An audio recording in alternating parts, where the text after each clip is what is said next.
Hey guys, this time a video about the oil painting filter I made. I'm gonna walk through the settings and show you some of the options that are available. So first you start a new file, you go to File, New Substance, then I used a PBR metallic roughness graph. That gets you this. I did put some images in here. I just imported images, some square, some not yet square. So for example, this is an image that is resolution. You have to go to the sources. Find it up. This one. And we can see that it's full HD, so 1920 by 1080. So then you can hit the spacebar and type in crop. You'll get a crop color node. And that's what we got here. I scaled it a bit so it uses more of the image. Then I set the input size to 1920 by 1080. That means you will get a square crop every time. Well, every time you use an image of that resolution. But you can tweak it for other images. So I just drag in the SPSAR and it's going to load. And first thing we'll do is we'll put in an image. And it doesn't do a lot yet. But what if we hit the 3 key on the keyboard, then we can just put one wire towards any of the outputs and it'll connect up everything that we want. So now if we push 1 again, you can see that all the correct inputs are connected to the correct outputs. Let's delete these guys.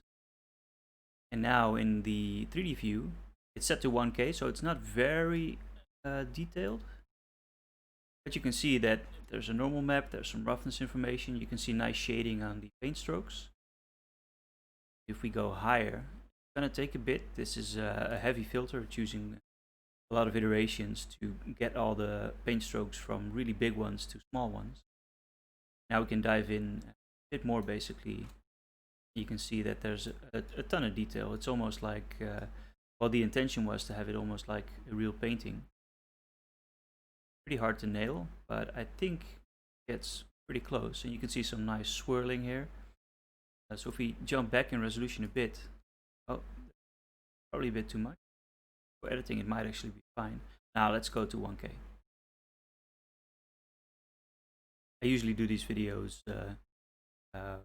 without a lot of preparation. So I want to keep it organic also because that shows you that I'm not like montaging things to make it look more easy. I just wanted to convey the process of using it. Now if we go to 1:1 scale, that means that a pixel in the image is a pixel on the screen. Not sure if it actually is since this is a 4K screen, but that's another discussion. We can see some nice swirling here. What we can do now is change the parameters until we're happy basically. And I'm going to walk through all of them. Let me collapse some of these so it's easier to see. So the grayscale conversion means the type of grayscale it's using. Right now it's desaturating the input image to get to a grayscale which is used as a map, as a mask for vector maps that determine the flow of the brushes, but also the placement and the way detail is extracted into frequencies to apply those brushes. I just had those options in for those that want to use them. It's an interesting way to change up the results, but it's more of a luxury, I guess, to have, since it doesn't make a massive difference. But some images, they don't really convert nicely to grayscale. If you have, for example, a lot of one single color, tends to exaggerate that specific color, so you can choose the other methods. Canvas styling is about the background. So if you go to the normal map, you can see that there's a raised lip on the paint, and behind it is the canvas. So you can change the styling of the fabric backing basically that is beneath the painting. The view again, and oh, I actually have to click the node. My bad. So then we get to the brush settings, and these are a bit more interesting. You can input a brush noise, And that lets you change the pattern that the brush strokes are based on. So if we go to noises and select something like this, you can see that it has some nice striations. And if we put it into the brush noise, it does some computing. And I think it's going to be more visible in the roughness. So now we enable the brush noise to be custom. You can see that it's applying the new input basically as if it were the pattern that you make when you pull a brush across the canvas. And if you rotate this, interesting things happen. Not always straight up the intended thing, but it's very interesting to experiment with these. Go to the roughness again. You can see that it's more splotchy. It's a bit more experimental. And in the 3D view, it doesn't display it as well. You can actually see it happening on the sky here. And it's just a nice option to have. Disable that for now. And I was considering multiple brush options in terms of shape, but right now we have a square brush and a round brush, and I should probably input a rectangle or maybe an option to make it into a this should actually be the brush stroke dimension. If we jump in a lower resolution and the stroke amount pretty low, so you can see some bigger strokes. It turns more into a kind of modernist painting, very experimental. But now if we change the dimensions, you can basically narrow down the brush strokes, get some effects. You can see that it's applying the smaller brush strokes on the areas that have more dense detail. Pretty neat. Then there's the brush size, which is the overall size of the brush stroke. You can see it gets a bit thinner, a lot thicker as well.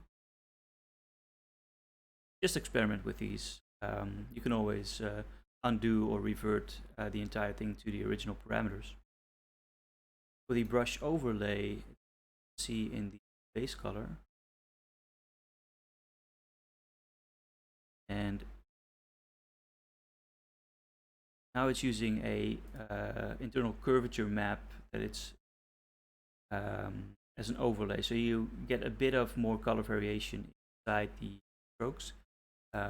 Set it to Sobel, it's a tad smoother. See right here, it blends a bit more nicely as well, less harsh transitions. We can set it to smooth as well, and these are just the different curvature types that Substance has internally.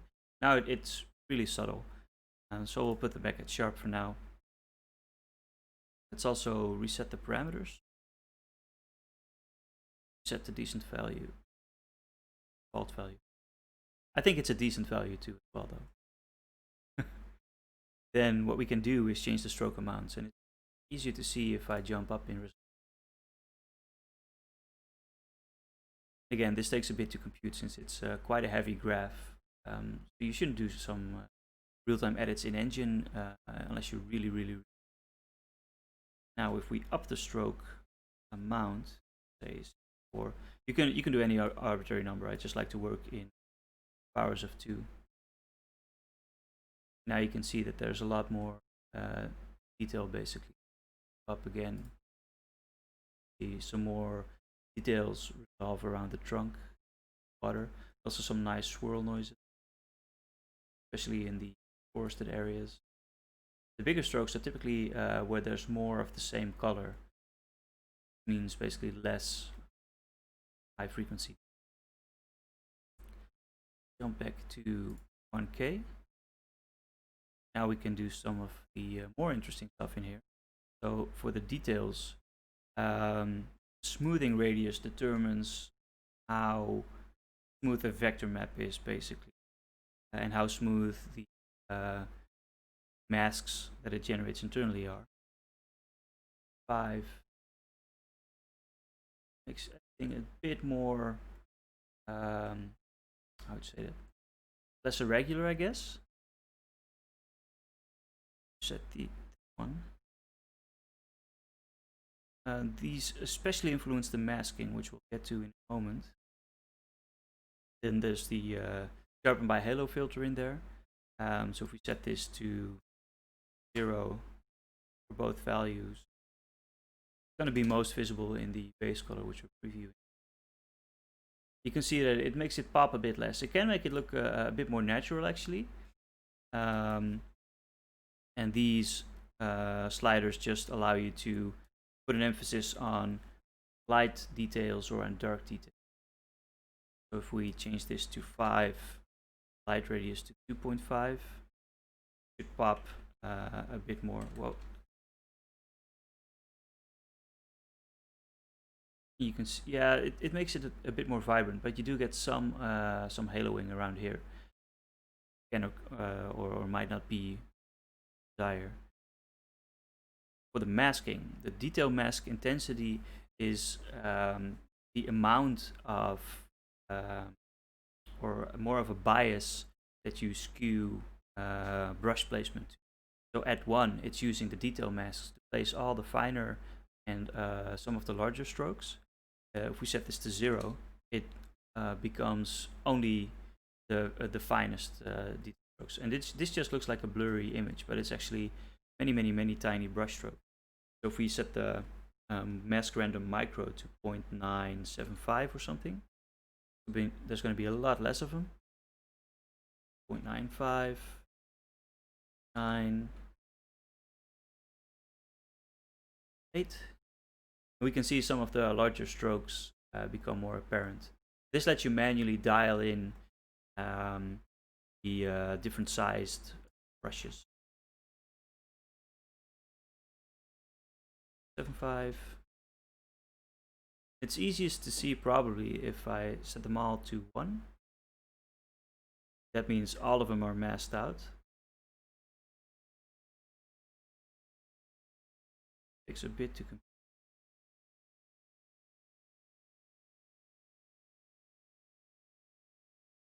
Now you can see that there's only going to be the largest brushes. So if we set this to 9, there's going to be some more of the smaller ones. 9.5. So you can dial in the details you want. 5.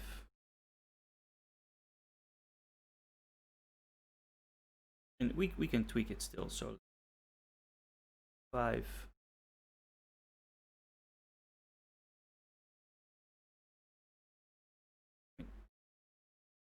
9. Just a point. Very easy to get different results. I'm gonna reset it again. Select the default preset, and it has the masking to use the detail mask mostly, only actually. But this is a particularly cool one. So the vector map parameters determine the flow of the brushes. So if we set the smooth to 0, it uses every detail it can find, and it's a non-blurred vector map. So it tends to get a bit noisy because all the brushes are getting very specific directions.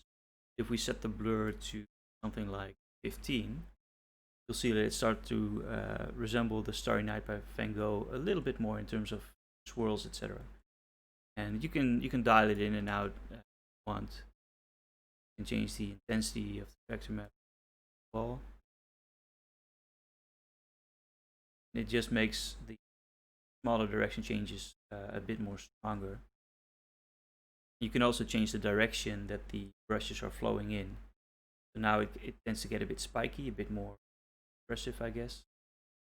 And if we make the brush a bit longer right now, or maybe even a bit more narrow, really funky effect. A bit too much. You can see it's kind of like a starburst that's going on. Brush size a bit higher. Get less white space. You get some really cool effects. You can change it to any of the directions that you want. By default, it's to the right, that they flow clockwise. But you can have them point inward or outward as well. And then if we change the amount of brushes,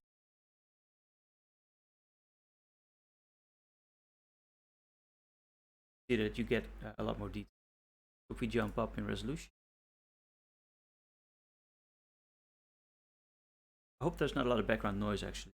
I got a new computer case, heavy fans. Excuse me if there's any noise. You can see, especially here, you get some nice depth. I like the flow that things are getting. And we can even up the, I don't know what the upper limit is. I haven't tried. You can override it to go crazy high. So if you want to go like 8K, if you're bold, you can then get a lot of brushes in. But at lower resolutions like 2K, 1K, at some point they'll just converge into like a sub-pixel level. You don't get a lot of detail anymore. So it's nice to kind of balance it compared to the resolution you want it to be in. You get some really things happening as well. One thing I added that's in the latest version of Substance Design is anti-aliasing on the normal map. It tends to get very pixelated in some areas, and it doesn't necessarily mean that the normal map is bad, but it kind of depends on what you're looking for. I do like the organic look, some rough areas compared to some smooth ones, but it's all up to you. So there's the option to enable or disable normal map alias. Now it's turned off.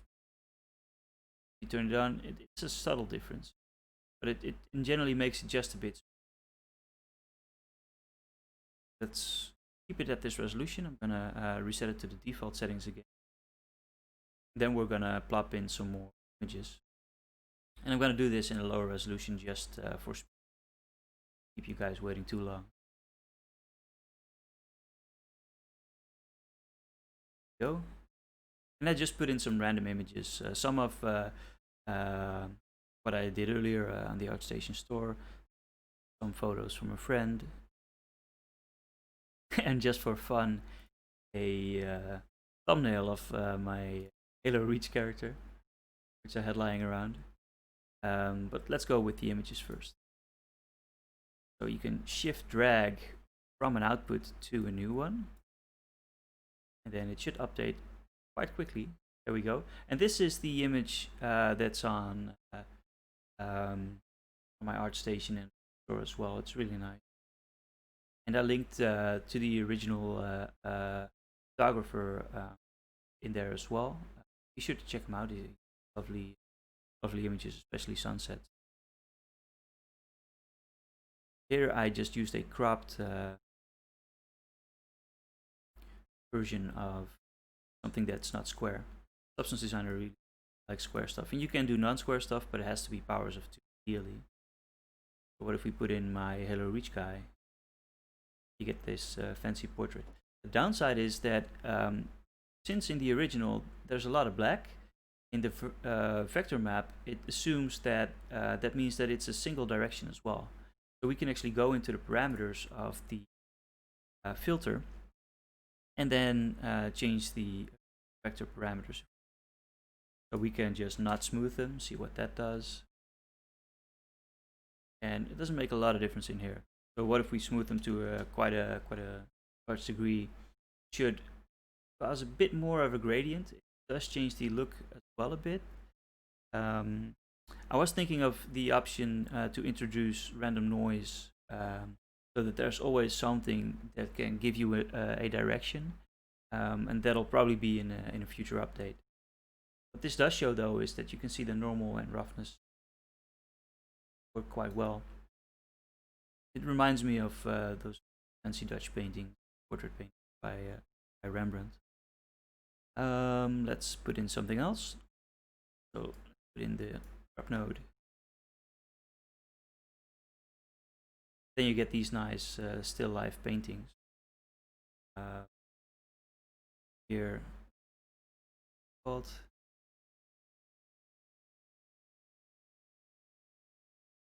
And let's experiment with this one. So make the brush a bit wider. And maybe a tad smaller as well.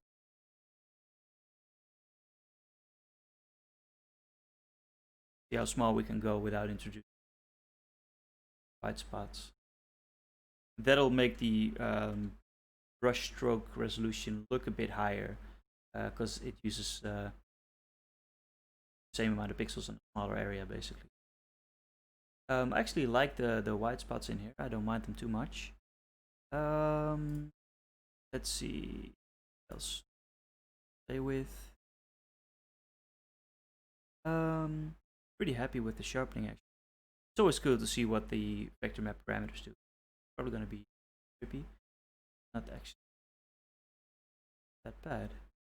I was expecting it to be all over the place.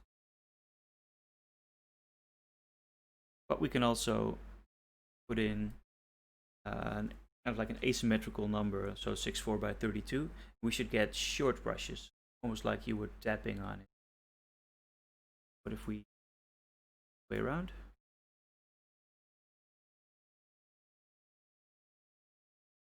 yeah, now we get some thin and long brush.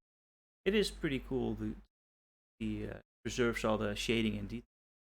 It basically picks a color for every brush stroke it applies, and that's why you can see some of the bigger strokes background have some of the color bleeding out. It's almost like it's sampling that color, putting a brush down, and then it's overriding it with new. So what if we make them a bit wider? Nicely again. Maybe go to 128 by. Oh, and I didn't talk about the other parameter. Well, now you get some straight striation. Let's make. Now we have very thick brushes. 5 and not have too much of. Ooh, white areas. This is cool in itself though. But again, it might not be the exact thing you're looking for. We can also just crank up the size of individual brushes a little bit. That should fill in some of the darker spots. And I like how it's also taking into account the edges. So you can get some coarse brush strokes there. And the normal intensity, this is an interesting one. This like if you go to 0.25, you'll lose some of the detail, but it's like they're using a thinner paint. And if you go to 0.1, it's probably gonna deep fry it, or it's gonna be fine actually.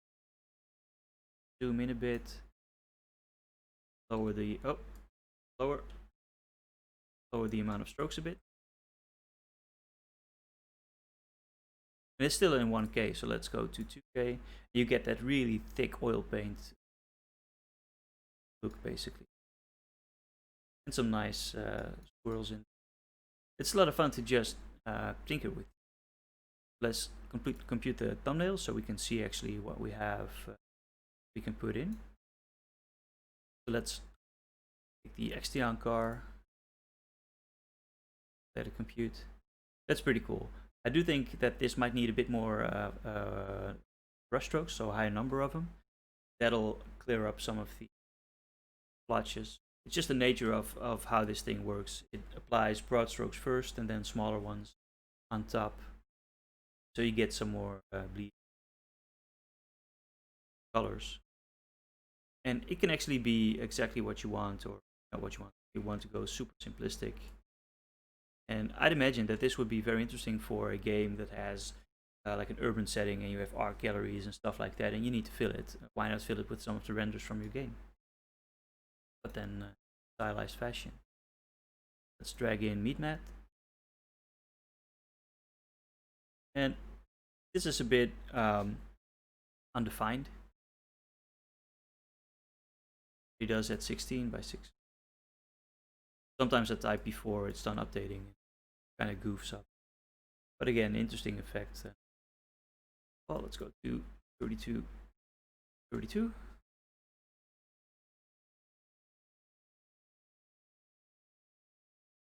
And it's interesting to see how something that was rendered relatively realistically, I may say, all the reflections and surface and whatnot, see it into a painting with the shading preserved, but just looking like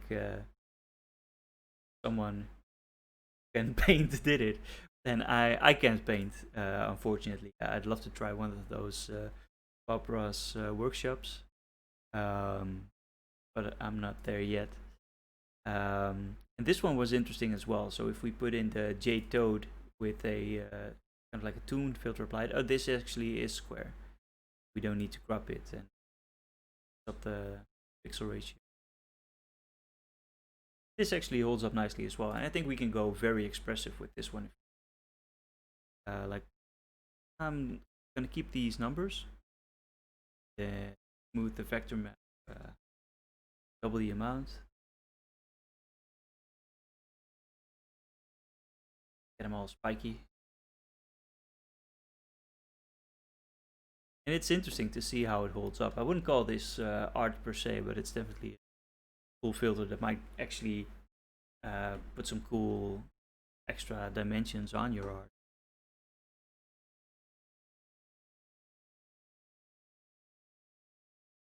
So that's about it. It's on the ArtStation store if you want to try it. And there are two versions. One of them is just the SPS AR, and the other version also includes the SPS, so you can dive into the graph and see how it's actually been constructed and analyze it. The entire graph is documented, so you'll see what group of nodes does what and why. This is an interesting effect as well. So yeah, I hope you enjoyed this. I hope you find this informative. I'd love to hear what you guys are thinking, and also what kind of products you would like. If I can consider diving in and making those, actually making them available on ArtStation. And yeah, to wrap it up, thanks for watching, and see you next time. Bye.